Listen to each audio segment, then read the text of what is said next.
কেন এসছি art institute of শিকাগোতে। এখানে 1893 সালে স্বামী বিবেকানন্দ একটা পার্টিকুলার হলের মধ্যে একটা ধর্ম মহাসভায় বক্তৃতা দিয়েছিলেন। এই হচ্ছে সেই হলটা। সেই হলটার নাম হচ্ছে ফুলারটন হল। এবং এই ফুলারটন হলের মধ্যে এইখানে ঢুকবার মুখে এখানে অ্যান্টি রুমের মধ্যে দেখুন স্বামী বিবেকানন্দর এই প্রথম সেন্টেন্সটা এবং তার ছবিটা রয়েছে। এবং তারপরে এইবার আমি ঢুকছি ফুলারটন হলে। এই ঢুকলাম ফুলারটন হলে।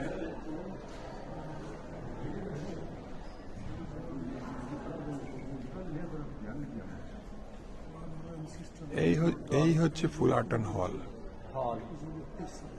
এখানে উনি বক্তৃতাটা দিয়েছিলেন স্বামী বিবেকানন্দ।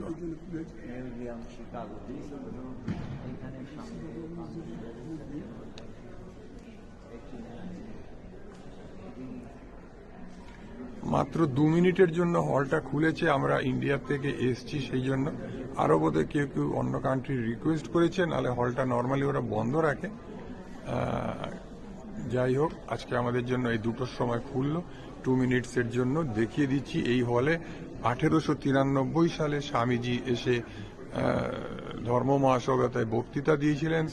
শুরু করেছিলেন sisters and brothers of America বলে। সেটা ইতিহাস সবাই জানে। এবার আমি আরেকটা ইন্টারেস্টিং জিনিস, আমি এবার হল থেকে বেরিয়ে গেলাম। এই হলটাতে বক্তৃতা দিয়েছিলেন, বেরিয়ে গেলাম। আরেকবার দেখাচ্ছি, হলের ঠিক বাইরে ওরা স্বামী বিবেকানন্দের একটা ছবি এরকম ভাবে রেখে দিয়েছে দেওয়ালের মধ্যে সাটিয়ে। একদম বেরিয়ে গেলাম, অ্যান্টি রুম থেকেও বেরিয়ে চলে এলাম। এটা হচ্ছে আর্ট ইনস্টিটিউট অফ শিকাগো, 4 তলা বিল্ডিং। এই হচ্ছে ফুলারটন হল। এবং এই 4 তলা বিল্ডিং এর যত সিঁড়ি আছে, সব কটা সিঁড়ির মধ্যে ওরা স্বামীজির যে স্পিচ ছিল, স্পিচটা লিখে রেখে দিয়েছে। 4 তলা বিল্ডিং এ যত, দেখুন আপনি ভালো করে পড়ুন, স্পিচগুলো লেখা রয়েছে ওর মধ্যে। অ্যান্ড ও স্টার্ট করেছিল sisters and brothers of America বলে। সেই জিনিসটা দেখুন এখানে সিঁড়ির মধ্যে লেখা আছে, sisters and brothers of America.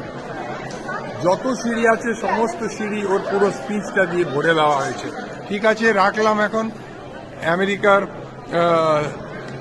Chicago থেকে আজকে 15 October 2025। Thank you and bye by.